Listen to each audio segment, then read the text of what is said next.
Hello everyone. तो एक बार फिर से आपको रिकॉल करा दूं कि हम MPPSC प्रीलिम्स यूनिट 10 कंप्लीट करने वाले हैं। फर्स्ट वीडियो मैंने डाल दिया था जो था मध्य प्रदेश में जनजातियों का भौगोलिक विस्तार। आज का हमारा टॉपिक है जनजातियों से संबंधित संवैधानिक प्रावधान। MPPSC के अलावा MP का कोई और भी एग्ज़ाम यदि आप दे रहे हो और उसमें MPG की आती है तो भी आप ये वीडियोस देख सकते हैं। और मेरे चैनल को सब्सक्राइब ज़रूर कर लें क्योंकि हम यूनिट 10 कंप्लीट करेंगे। तो आप ये STDX लर्निंग आप मेरे चैनल को सब्सक्राइब ज़रूर करें। इसके अलावा आप इंस्टाग्राम, फेसबुक और ट्विटर पर भी मुझे फॉलो करें। वहाँ पर भी मैं शॉर्ट्स डालती रहती हूँ, करंट अफेयर्स से रिलेटेड वीडियोस भी डालती रहती हूँ, तो आपके लिए यूज़फुल रहेगी। अब हम आगे बढ़ते हैं अपने टॉपिक में। सबसे पहले है अनुसूचित जनजातियों के संरक्षण और विकास हेतु विशेष संवैधानिक प्रावधान। तो सबसे पहले अब इसमें ज़्यादातर अभी आपको अनुच्छेद मिलेंगे और उन सभी को आपको याद करना है। तो एक तरीके से रटने वाली चीज़ है और कौन से अनुच्छेद में क्या है ये आपको याद होना है। टॉपिक ही ऐसा है कि संवैधानिक प्रावधान हमें पढ़ने हैं तो इसमें अनुच्छेद तो आएंगे ही। तो अब हम पढ़ेंगे सबसे पहले अनुच्छेद 366 क्लॉज 25। अनुसूचित जनजाति की परिभाषा या गठन है। परिभाषा स्पष्ट नहीं है लेकिन कह भी देते हैं कि परिभाषा है, लेकिन गठन जो है वो है कि अनुसूचित जनजाति का गठन। इसके अलावा अनुच्छेद 342 द्वारा अधिसूचना जारी कर अनुसूचित जनजाति को सूची में वर्णित या शामिल किया जाता है अनुच्छेद 342 के अनुसार। अनुच्छेद 17 में क्या है तो अस्पृश्यता का अंत है। अनुच्छेद 23 में क्या है, मानव के दुर्व्यापार व बलाश्रम पर प्रतिषेध, यानी कि मानव का जो खरीद बिक्री होती है उस या जो श्रम कराया जाता है उस पर प्रतिषेध लगाया गया है। इसके बाद अनुच्छेद 24 कारखानों में बालकों के नियोजन का प्रतिषेध, यानी कि जो फैक्ट्री होती हैं, जो फैक्ट्रीज होती हैं, इसके अलावा जो कारखाने हैं उनमें 14 वर्ष से कम उम्र के जो बच्चे हैं उनसे काम नहीं कराया जाएगा, उसके लिए प्रतिबंध लगाया गया है। इसके बाद अनुच्छेद 25(2) खा, तो इसमें सामाजिक कल्याण और सुधार हेतु सार्वजनिक प्रकार की हिंदुओं की धार्मिक संस्थाओं, हिंदुओं के सभी वर्गों और अनुभागों के लिए खोलने का उपबंध। इजी लैंग्वेज में हिंदुओं के जो भी सार्वजनिक स्थल हैं वो सभी धर्मों के लिए खोलने का उपबंध इसमें है, सामाजिक कल्याण और उनमें सुधार के लिए। तो ये है। इसके बाद हम बात करेंगे, नेक्स्ट है 15 क्लॉज 4। राज्य को सामाजिक और शैक्षणिक दृष्टि से पिछड़े हुए नागरिकों के किसी भी वर्ग के उत्थान के लिए या अनुसूचित जातियों एवं अनुसूचित जनजातियों के लिए कोई विशेष उपबंध बनाने की शक्ति दी गई है। किसी भी वर्ग, और दो चीजें आपको इसमें याद रखना है। सबसे पहले तो सामाजिक और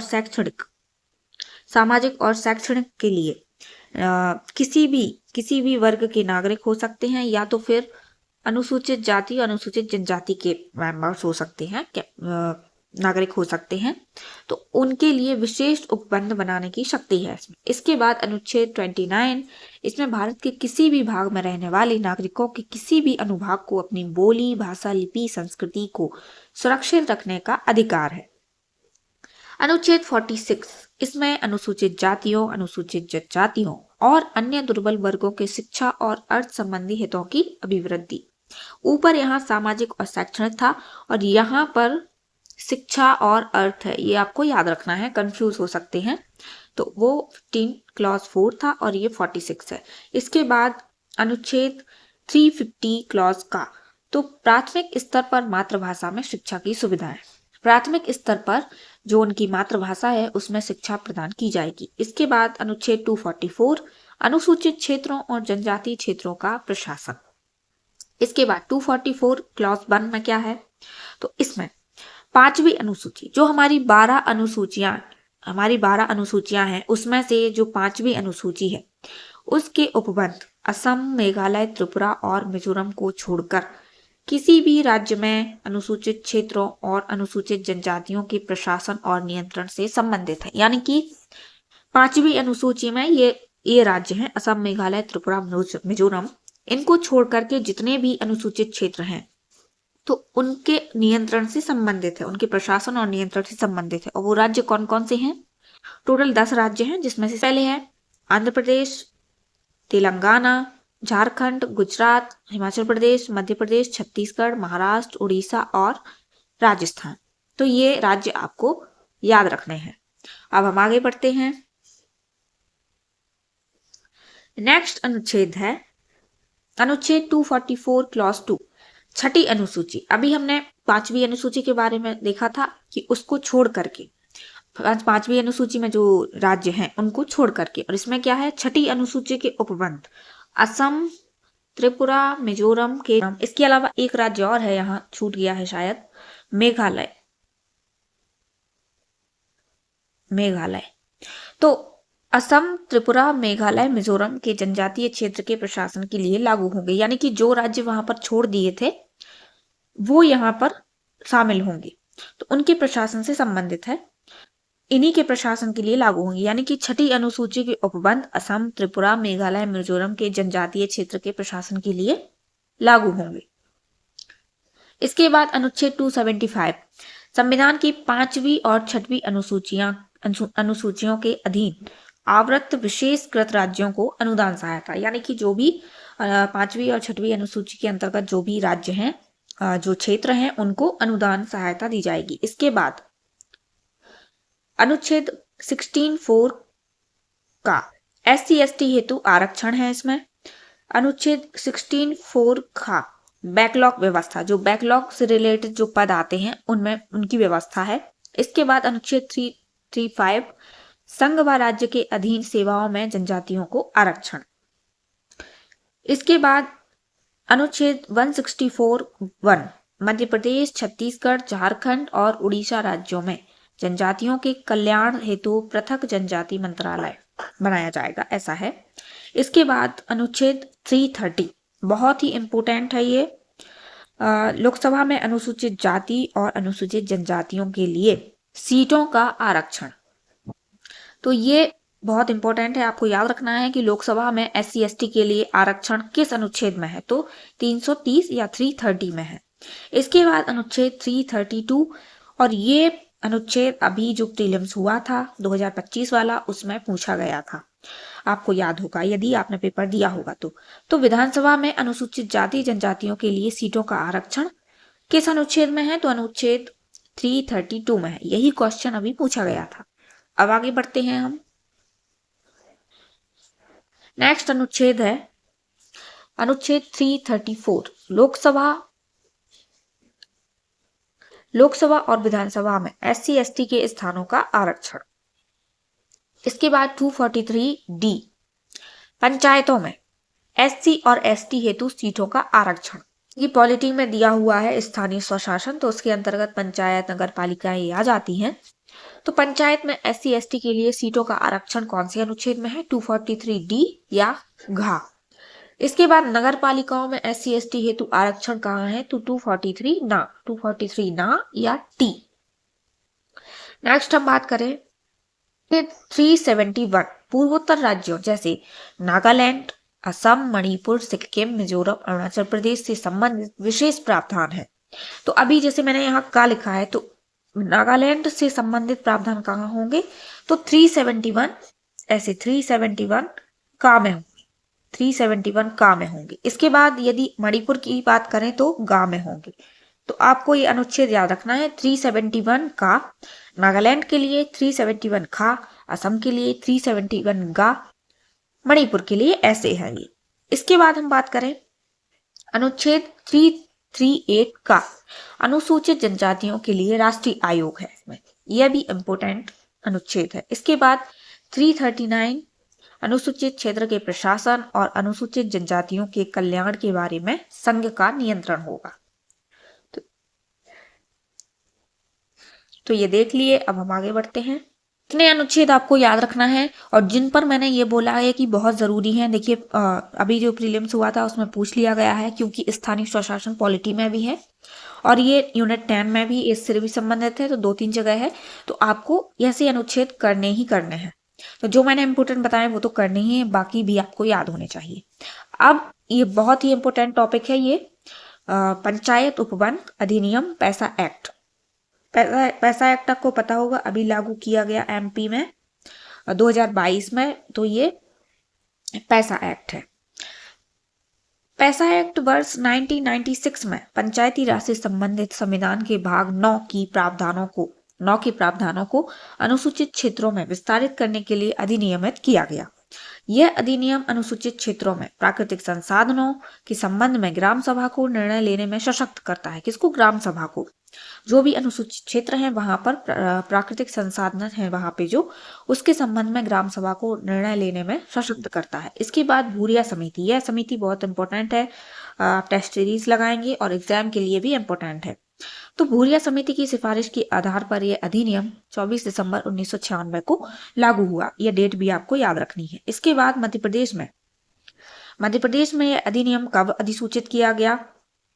तो 15 नवंबर 2022 को यह अधिसूचित किया गया। तो ये सारे पॉइंट आपको याद रखना है। पैसा एक्ट बहुत इंपॉर्टेंट है, तो ये सारी चीजें याद रखनी है। जनजातीय सलाहकार परिषद यह बनाई जाती है और ऐसे राज्य जिनके अंतर्गत अनुसूचित क्षेत्र हैं वहां जनजातीय सलाहकार परिषद का गठन किया जाता है। इसकी जो व्यवस्था है वो संविधान की 5वीं अनुसूची में है। इसके बाद यह परिषद अनुसूचित जनजातियों के कल्याण और उत्थान के लिए सलाह देती है। जनजातियों के कल्याण और उत्थान के लिए सलाह देती है।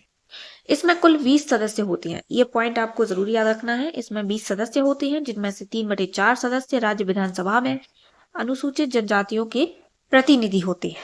तो जनजातीय सलाहकार परिषद का गठन अनुसूचित क्षेत्र में किया जाता है, संविधान की 5वीं अनुसूची में है। जनजातियों के कल्याण और उत्थान के लिए यह सलाह देती है। कुल 20 सदस्य होते हैं, जिनमें से 3/4 सदस्य राज्य विधानसभा में अनुसूचित जनजातियों के प्रतिनिधि होते हैं। सारी चीजें याद रखना है। अब बात करते हैं राष्ट्रीय अनुसूचित जनजाति आयोग। यह टॉपिक पॉलिटी के लिए भी इम्पोर्टेंट है और अभी ये इस जनजातियों से रिलेटेड जो टॉपिक्स हैं उनमें भी ये संबंधित है। संवैधानिक जो प्रावधान हम पढ़ रहे हैं उसमें भी इम्पोर्टेंट है। तो मैं आपको एक बार मोटा मोटा पढ़ के सुना देती हूँ और मैंने ये बुक का पेज यहाँ डाला हुआ है, आप खुद भी पढ़ सकते हैं, स्क्रीनशॉट भी ले सकते हैं। सबसे पहला पॉइंट क्या कहता है? भारतीय संविधान के भाग 16 के अनुच्छेद 338 में यह प्रावधान किया गया था कि राष्ट्रपति संविधान में वर्णित अनुसूचित जाति और जनजाति के संवैधानिक अधिकारों की रक्षा के उपायों के निरीक्षण हेतु एक विशेष अधिकारी की नियुक्ति करेगा, जिसे अनुसूचित जाति जनजाति आयुक्त कहा जाएगा। यानी कि SC/ST के लिए जो संवैधानिक अधिकार है उनकी रक्षा के उपायों के लिए राष्ट्रपति एक विशेष अधिकारी की नियुक्ति करेंगे और उसको अनुसूचित जाति या जनजाति आयुक्त कहा जाएगा। इसके बाद वर्ष 1978 में केंद्र सरकार ने एक प्रस्ताव द्वारा गैर सांविधिक बहुसदस्यीय निकाय के रूप में अनुसूचित जाति और जनजाति आयोग की स्थापना की। कब की? 1978 में, एक गैर सांविधिक बहुसदस्यीय निकाय के रूप में। इसके बाद 1987 में सरकार ने एक अन्य संकल्प के माध्यम से आयुक्त के कार्यों में संशोधन किया तथा आयोग का नाम बदलकर राष्ट्रीय अनुसूचित जाति और जनजाति आयोग कर दिया गया। इसके बाद 65वें संविधान संशोधन अधिनियम 1990 द्वारा अनुसूचित जातियों और जनजातियों के लिए एक विशेष अधिकारी के स्थान पर एक संवैधानिक बहुसदस्यीय निकाय के रूप में राष्ट्रीय अनुसूचित जाति और जनजाति आयोग की स्थापना की गई। इस आयोग ने 1987 में स्थापित आयोग का भी स्थान लिया। अब 10 पॉइंट आया है। 89वें संविधान संशोधन अधिनियम 2003 के द्वारा अनुसूचित जाति और जनजाति आयोग का विभाजन कर दिया गया। अतः 2 पृथक संवैधानिक संस्थाओं के रूप में क्रमशः राष्ट्रीय अनुसूचित जाति आयोग अनुच्छेद 338 और राष्ट्रीय अनुसूचित जनजाति आयोग अनुच्छेद 338 क्लॉज का अस्तित्व में आए। तो ये क्वेश्चन पूछा जाता है कि कौन से आयोग पृथक किए गए? तो 89वां संविधान संशोधन अधिनियम 2003। इस प्रकार 19 फरवरी 2004 में, ये भी आपको अब मैं यहाँ ये टिकनी लगा रही हूँ, आप ये डेट याद रखना। 19 फरवरी 2004 में राष्ट्रीय अनुसूचित जनजाति आयोग एक स्वतंत्र संस्था के रूप में अस्तित्व में आया तथा पहले राष्ट्रीय अनुसूचित जनजाति आयोग का गठन मार्च 2004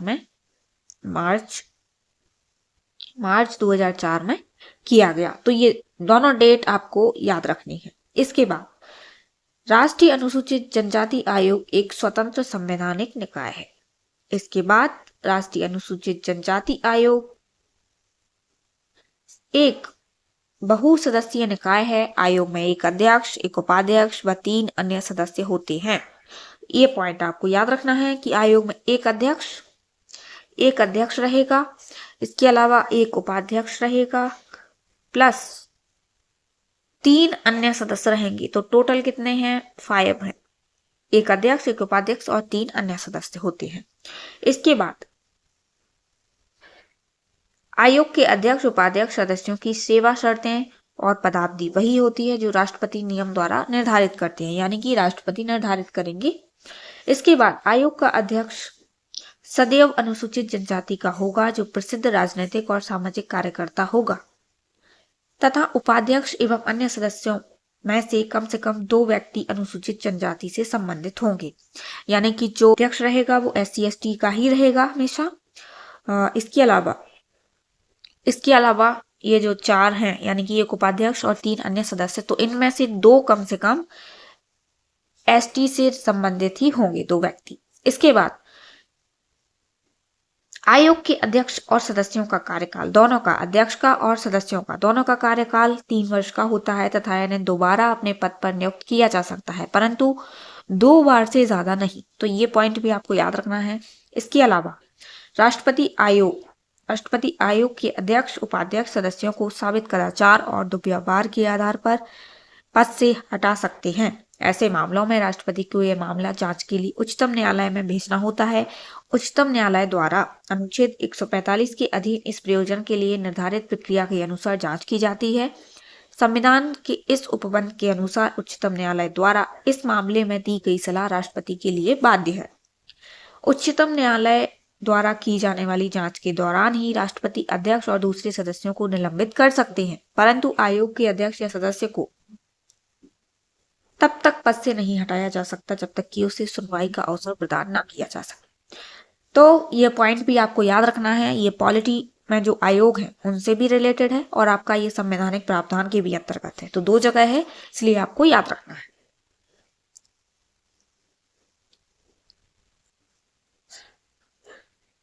अब हम बात करते हैं, हमने जो राष्ट्रीय आयोग पढ़ा है उससे रिलेटेड कुछ अनुच्छेद हैं।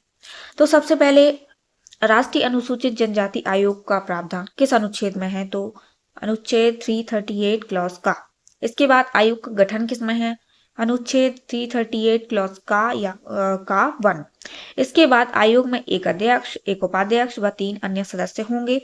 आयोग के अध्यक्ष, उपाध्यक्ष व सदस्यों की सेवा शर्तें व पदावधि का निर्धारण राष्ट्रपति द्वारा किया जाएगा। यह कहाँ पर है? अनुच्छेद 338 का 2 में। इसके बाद आयोग के अध्यक्ष, उपाध्यक्ष एवं सदस्यों की नियुक्ति राष्ट्रपति द्वारा की जाएगी। यह कहाँ पर है?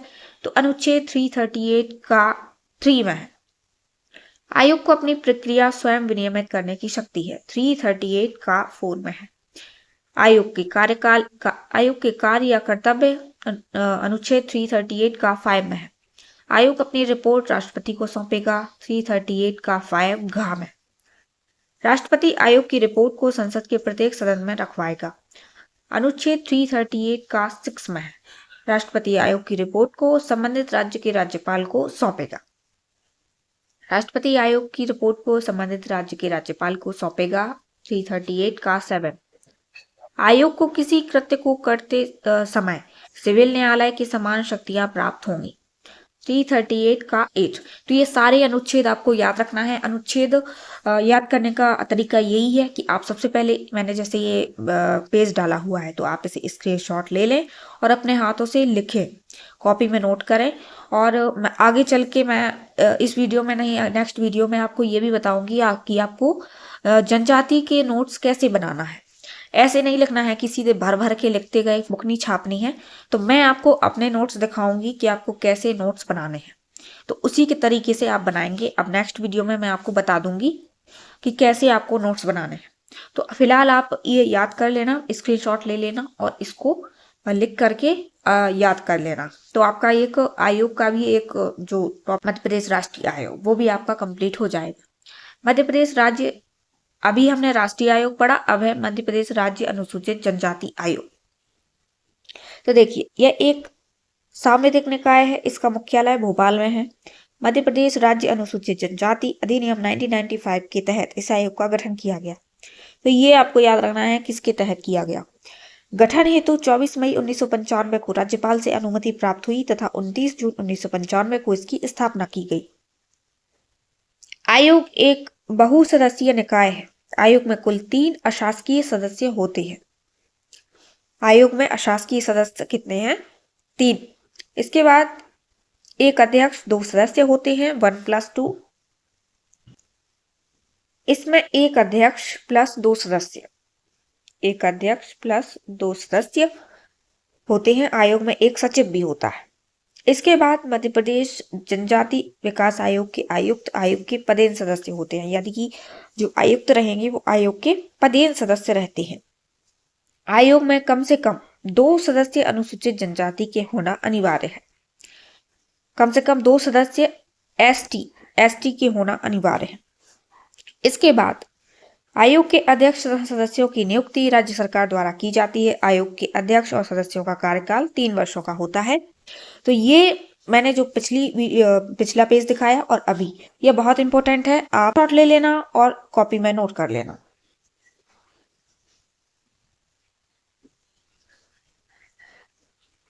हम बात करेंगे ये टॉपिक, ये पेज जो मैंने लगाया हुआ है ये विकास अभिकरण का है। पहले वाली वीडियो में मैंने विकास अभिकरण बताए थे, लेकिन वहां पर मैंने एक साथ बता दिए थे, अलग अलग नहीं बताए थे कि सहरिया, बैगा, भारिया इनके अलग अलग, मतलब जनजाति जब मैंने बताई थी तो उसके साथ ही बता दिया था। यहाँ मैं ये आपके लिए थोड़ा इजी वे में लाई हूँ, ये मेरे खुद के नोट्स हैं और यहाँ से आपको याद करने में आसानी रहेगी। तो 11 विकास अभिकरण है, 15 जिलों में इनका विस्तार है। सबसे पहले शहरीय जनजाति के 8 जगह है, जैसे ग्वालियर, दतिया, श्योपुर, भिंड, मुरैना, शिवपुरी, गुना और अशोकनगर। इसके बाद बैगा जनजाति के अभिकरण कहाँ कहाँ है? तो मंडला में, बालाघाट के बैहर में, डिंडौरी में, अनूपपुर के पुष्पराजगढ़ में, इसके बाद शहडोल में और उमरिया में। इसके बाद भारिया जनजाति का जो विकास अभिकरण है वो कहाँ है? एक ही है और तामिया छिंदवाड़ा में, छिंदवाड़ा के तामिया में है। तो ये आप स्क्रीनशॉट ले लेना और इसको जैसे मैंने बनाया हुआ है ऐसे ही बना लेना।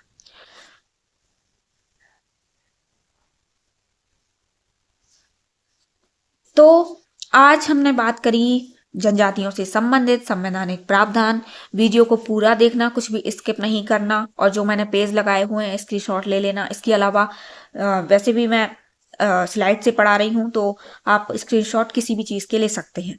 तो स्क्रीनशॉट लेकर के आपको नोट्स बनाने हैं। अब नोट्स कैसे बनाने हैं?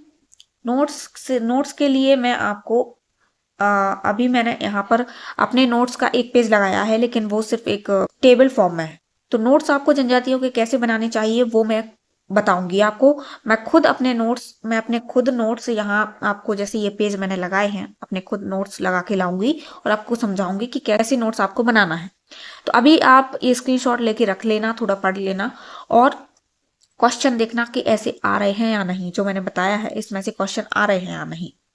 तो अभी तक मेरे चैनल को यदि आपने सब्सक्राइब नहीं किया है तो सब्सक्राइब कर लें। STDX लर्निंग को हम पूरी यूनिट को कंप्लीट करेंगे। चैनल को आप सब्सक्राइब करें, लाइक करें और शेयर भी करें और मुझे फॉलो भी करें इंस्टाग्राम, फेसबुक और ट्विटर पर। तो आज के लिए बस इतना ही, मिलेंगे नेक्स्ट वीडियो में अपने नेक्स्ट टॉपिक के साथ। Thank you.